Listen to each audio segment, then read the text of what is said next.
Hello નમસ્કાર મારા વાલા ગુજરાતીઓ, કેમ છો? Welcome to radio city joke studio. કાકા, હા મોડું થયું તમને આજે? નાલા નીચે જ ઉભો તો. કેમ, શું થયું? અલા એક નાનકડો છોકરો હતો ને, કઈક સિક્કા ગળી ગયો. હે?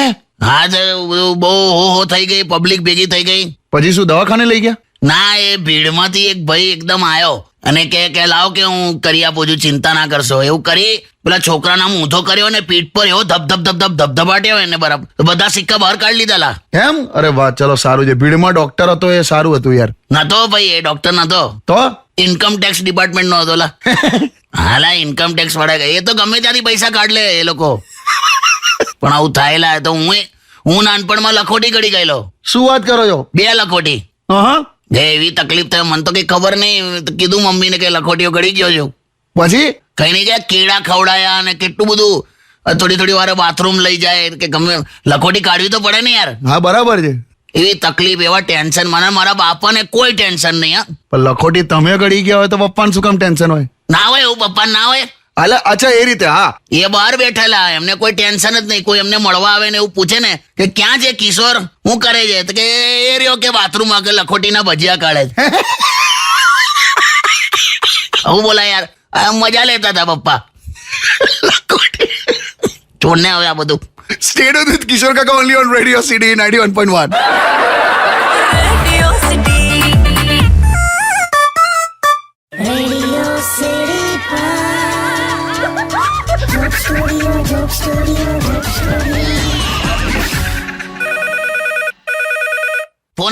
ફોન આવ્યો. હા, ઉપાડો ને પણ. હેલો. હા જીજુ, કેવું યા? ઓહો મહેશ, બહુ વખતે. અરે જીજુ શું કહું યાર, મેં ભરાયો છું. તો તું ક્યારે એકદમ આમ ફ્રી હોય છે? ભરાયેલો જ હોય છે ને? એવું નહીં, આમાં શું થયું, આમ એક ગુડ ન્યૂઝ પણ છે ને પછી એમાં ભરાઈ ગયો. શું છે પણ? એટલે એમાં એવું છે, છેલ્લા 15 દિવસથી છે ને જીજુ, હું એક છોકરીને આમાં કેવું, હું કોન્ટેક્ટમાં હતો. હા. આપણે ધીરે ધીરે એવી મસ્ત દોસ્તી થઈ ગઈ ને કે પછી મેં કેવું કર્યું કે એનું ઘર છે ને ગોકુલનગરમાં છે, તો ગોકુલનગર થી એને પિકઅપ કરું ઘરેથી અને પછી એને ઓફિસમાં ડ્રોપ કરવા જાઉં. પછી એ ઓફિસેથી છૂટે એટલે ત્યાંથી પાછો એને ગોકુલનગર ઘેર ડ્રોપ કરવા જાઉં. હા. આવું ચાલ્યા કરતું હતું. એમાં અમારે ભાઈબંધી થઈ ગઈ, મેં પ્રપોઝ આઈ લવ યુ એ પતાવી દીધું બધું. હા, ક્યાં બાત હે. હા, અને પછી હવે પ્રોબ્લેમ એવો થયો જીજુ કે આ છોકરીએ ગઈકાલ મને એવું કીધું હા. કે આવતીકાલે એને છોકરાવાળા જોવા આવવાના છે અને લગભગ બધું નક્કી જ છે. અરે રે. એટલે આ છોકરીના મમ્મી પપ્પાએ બધું કમ્પ્લીટ બધું ફિક્સ કરી જ દીધું છે અને હવે આ છોકરીને પરણાઈ દેશે. અને આ છોકરી હવે છેક લક્ષ્મીનગર જવાની છે. લક્ષ્મીનગરનો છોકરો છે. અચ્છા, લક્ષ્મીનગર થી છે. તે મને આ પૂછતી હતી કે હવે શું કરશું, એમ કે હવે કાલે પરણાઈ દેશે ને પછી લક્ષ્મીનગર એને જવું પડશે એમ. અરે બાપરે, તો શું પછી શું વિચાર્યું છે? એ જ ને, મને હવે આ કેવી રીતે, મને કઈ ખબર નહીં પડતી. પણ હવે આવું તારે ટેન્શન નહીં થતું? થાય છે ને જીજુ, પણ હું કરું? પણ શું કરીશ, કઈ વિચાર્યું છે? પણ ના જ ફાવે ને યાર જીજુ. કેમ એવું કે છે? હવે એ ઓફિસ થી છૂટે ને પછી મારે એને છેક લક્ષ્મીનગર મૂકવા જવી પડે તો મને કેટલું લાંબુ પડે. આખો પેલો રિંગ રોડ પકડવો પડે, 3 થી 3 કિલોમીટર આગળથી યુ ટર્ન ને પછી શક્તિ દાબેલી વાળો છે એ ફ્લાયઓવર વાપરી અને છેક મૂકવા જવાની. અલા એ હા જીજુ. એટલે તને મૂકવા જવાનું ટેન્શન છે? ડફોડ. હું થયો? અલા મને એમ કે તું લગનના ટેન્શનમાં હશે કે છોકરો પેલી પરણી જશે તું શું કરીશ એમ. ના, એ તો મેં ટેન્શન લીધું જ નહીં, કેમ કે આપણી પાસે કઈ છે જ નહીં સ્કોપ. અલા તું મને તારું શું કરું મહેશ? કામ જીજુ, હું થયું? મને ખરેખર એવું લાગ્યું કે તું એના ટેન્શનમાં, આ તું આટલું લાંબુ તને પડશે એવું એનું ટેન્શન હતું. હા જીજુ. ના તો બરાબર છે, તારા જીવનમાં જે થાય છે બધું બરાબર જ છે. અને હવે મારું ફોકસ છે ને સીધું બોડી અને બ્યુટી. હે, શું બોલ્યો? બોડી બનાવી છે ને બ્યુટીફુલ થઈ જવું છે. બોડી અને બ્યુટી પર ધ્યાન આપવાનું મારે. 2 બોડી અને બ્યુટી. તું સરકારી નોકરી હશે ને મહેશ? હા જીજુ. તો ના કોઈ ફેરનેસ ક્રીમ, ના કોઈ જીમ. તું રીંગણું છે ને તોય શાહી પનીર તારું થઈ જશે. એટલે નોકરી પર ફોકસ કરવું એમ ને? તું એ જ કર ને, હમણાં મૂકી દે ફોન. હા, ઓકે. લા માણસ નું હું કરીશું? સ્ટેડ વિથ કિશોર કાકા ઓનલી ઓન રેડિયો સિટી 91.1.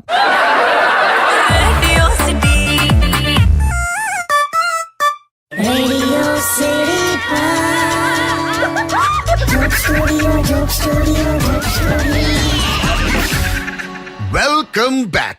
કાકા, હા હમણાં મહેશભાઈ સાથે આપણી વાત થઈ ને, હા મહેશભાઈની વાત સાંભળ્યા પછી મને અત્યારે એવું થઈ ગયું કે આમ કેટલું બધું અત્યારે અઘરું છે રિલેશનશિપમાં આવવું અને એને મેન્ટેન કરવું. પણ આખું જનરેશન જ ચેન્જ થઈ ગયું છે તો શું કરવાનું?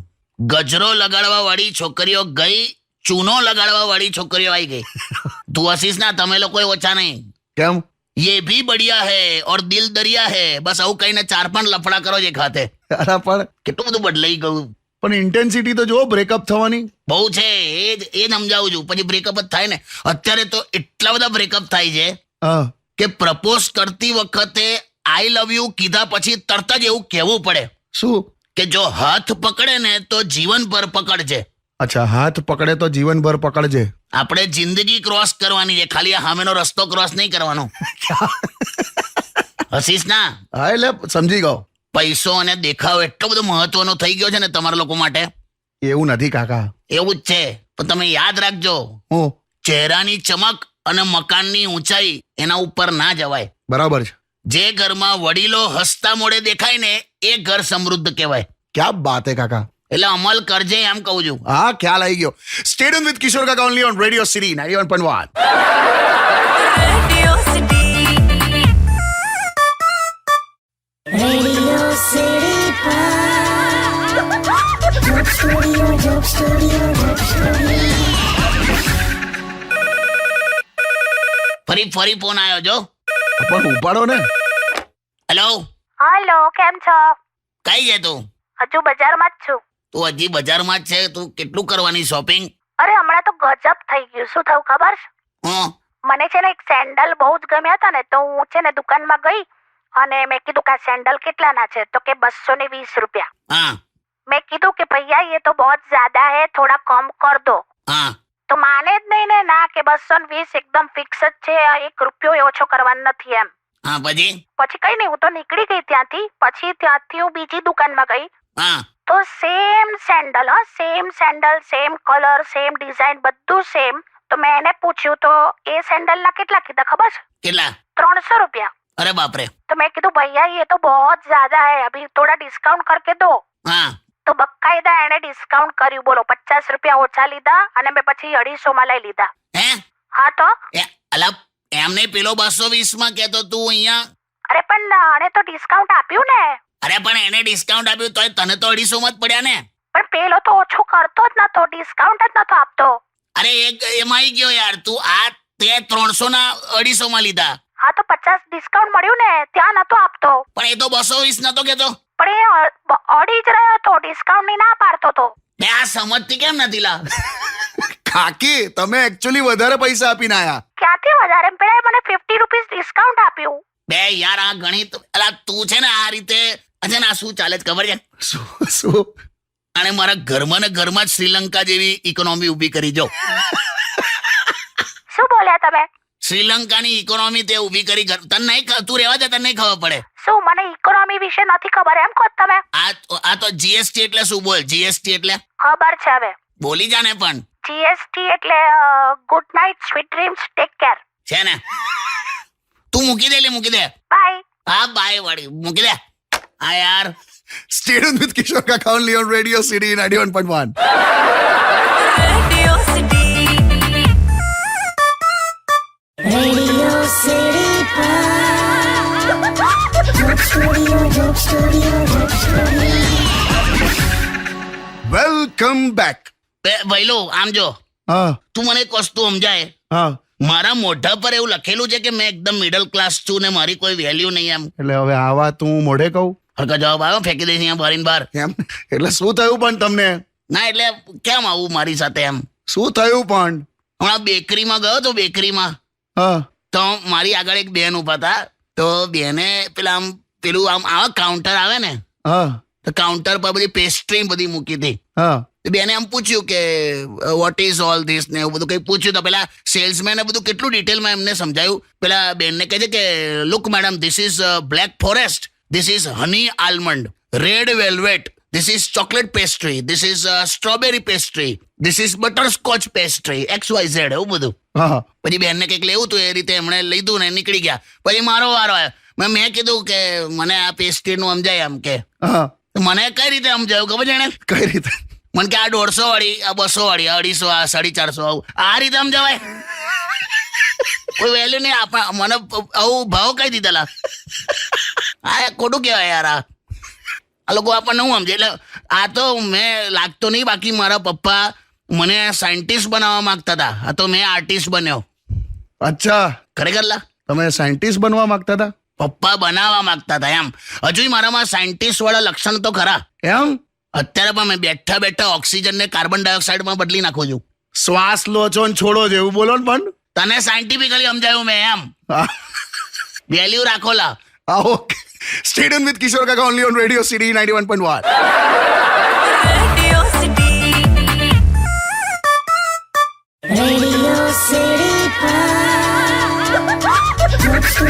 Joke Studio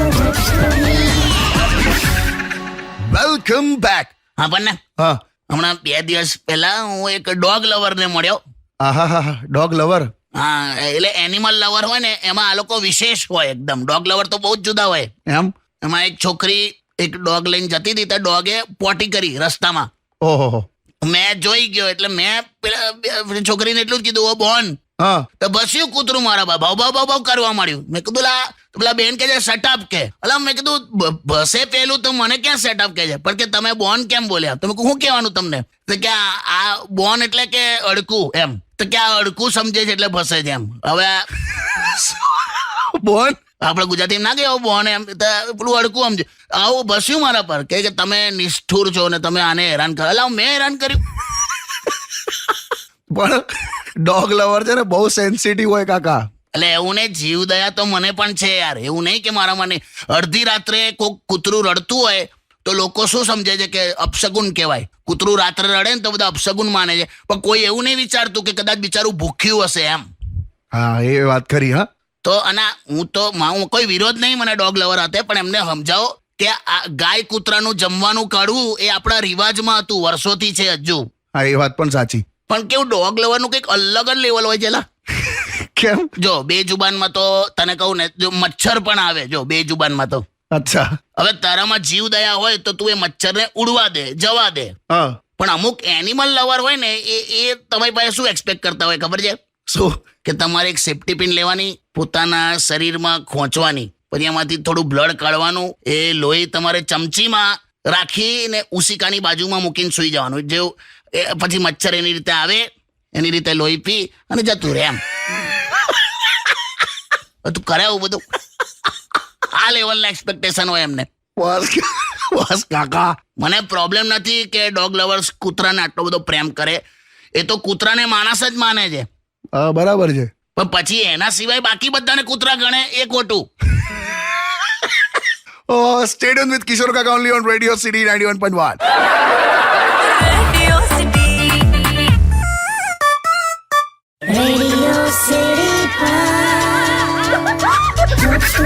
Joke Studio welcome back. કેવું પછી ગુલાબનો ઓર્ડર આપવાનો છે કે નહીં? હે નાલા મસ્તી કર. જા મૂક હવે. આ ચાલુ થઈ ગયું. હા હા બોલ. શું ગુલાબનો ઓર્ડર? અરે ભાઈબંધનો ફોન હતો આજે. મને બોલા આજે એને પેલું 2 જણનું એ છે, એને એના વાઈફનું પેલું આઝાદીનું પુણ્યતિથિ. આઝાદીની પુણ્યતિથિ એટલે? પેલું હું કે મેરેજ એનિવર્સરી. આઝાદીની પુણ્યતિથિ કહો છો? એટલે એકદમ ઘડીક મસ્તીલા. આ પેલું ગુલાબનો હું તમે કીધું ગુલાબનો ઓર્ડર આપવાનો છે એટલે? અરે એ તો કિસ્સો, એ તો ચીડવતો હતો. કિસ્સો એવો છે કે એ છે ને એ ત્યાં દહેજમાં નોકરી કરતો હતો હા. અને અહીંયા વાઈફ એની અહીંયા બરોડા. અચ્છા. તો કંઈક વચ્ચે એની કોઈક એનિવર્સરી વખતે આવી નતો શક્યો, તો એણે કેવું કર્યું, પેલી વાઈફને ખરાબ ના લાગે ને એટલે એણે એક ચિઠ્ઠી લખી. હા. અને ચિઠ્ઠીમાં એવું લખ્યું કે તું જેટલા વર્ષની છે, એકચ્યુઅલી એની વાઈફ 30 વર્ષની, હા, કે તું જેટલા વર્ષની છે એ બધું છોડ, પણ મારી નજરમાં તું જેટલા વર્ષની છે એટલા ગુલાબ હું તને મોકલું છું. હા હા હા, ક્યાં વાત હે. અને એણે 20 ગુલાબનો ઓર્ડર આપ્યો. બરાબર. હવે ગુલાબ વાળાની ત્યાં સ્કીમ ચાલતી હતી, 1 પર 1 ફ્રી. તો પેલાએ 40 મોકલી આપ્યા અને સાથે આ ચિઠ્ઠી વાંચી મારી નજરમાં. અરે જે પેલી બગડી છે કે હું 40 ની લાગુ છું તને એમ. એટલે આ કિસ્સો એને અમે દર વખતે યાદ કરાય, બહુ ચીડાય કે યાર રહેવા દો એમ કે. અને એને કેવી ટેવ છે ખબર છે? હા. કે એની વાઈફને મેડમ કહે છે, મેડમ. અચ્છા. એ તારી હાથે રજૂઆત કરે ને તો એવું કે તમારી મેડમ આવી, તમારી મેડમ તેવી, મેડમ આવું કરે, મેડમ અલા ત્યાં લગ્ન કર્યા છે કે એડમિશન લીધું છે?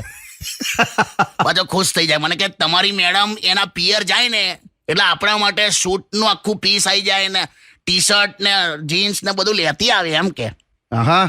અલા ભાઈ તને હજી અનુભવ નથી, આ તારા જ પૈસે શોપિંગ કરે અને પછી તમને આપીને એવું કે જો આ મારી ભાભી આપ્યું, જો આ મારા ભાઈએ આપ્યું, એવું બધું કરતા હોય આ લોકો. એવું હોય? અરે હજુ તું અનુભવ કર. Stay tuned with Kishore Kaka only on Radio City 91.1. Radio City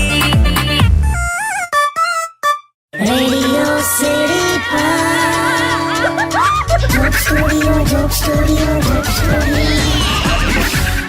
welcome back. ભાઈ બહુ મજા આવે છે કાકા સાથે વાત કરીને, પણ એક બહુ સરસ તમને હું પાછો એક સવાલ પૂછું છું કાકા. હું લા સૌથી વધારે તમને જીવનમાં આગળ વધવાની પ્રેરણા કોણે આપી? મને પ્રેરણા કોણે આપી એમ? હા. કોઈને મેં પ્રેરણા જાતે જ લીધી છે ભાઈ. એવું નહીં, કોઈક તો હશે ને એવું આમ તમને એવું કીધું હોય કે ચલો આગળ વધો એમ? કોઈ નહીં લા, બહુ તો એકવાર કઈ બસના કંડક્ટરે એવું કીધેલું આગે બઢીએ, બાકી કોઈ કશું. આ કેવું જાતે જ બધું કરવું પડે બકા. અચ્છા. અને જાતે જ કરવું જોઈએ. બરાબર છે. જ્યારે ચાલતા નતું આવડતું ત્યારે કોઈ આપણને પડવા નતા દેતા. અને જ્યારે ચાલતા શીખી ગયા તો લોકો પાડવા આવે છે. હા લાયા બહુ સાચી વાત છે પણ કાકા. કશું નહીં લા, સેલ્ફી વગર હસતા શીખી જવાનું. વાહ. કામ કરવાનું, મસ્ત રહેવાનું અને ડુંગળી જેવા થઈ જવાનું બકા. શું ડુંગળી કાંદો? હા કાંદા હોય, ડુંગળી જેવા જ રહેવાનું. એટલે કોક આપણા છોતરા કાઢે ને તો એની આંખમાં આંસુ આવવા જોઈએ. સમજો? Perfect. Stay tuned with Radio City 91.1. Radio city joke સ્ટુડિયોમાં કિશોર કાકાને સાંભળવા માટે બેલ આઇકોન દબાવો, સબસ્ક્રાઇબ કરો રેડિયો સિટી ઇન્ડિયાની યુટ્યુબ ચેનલ અને રેડિયો સિટી ગુજરાતીના ફેસબુક પેજ અને ઇન્સ્ટા પેજને હમણાં જ ફોલો કરો. રેડિયો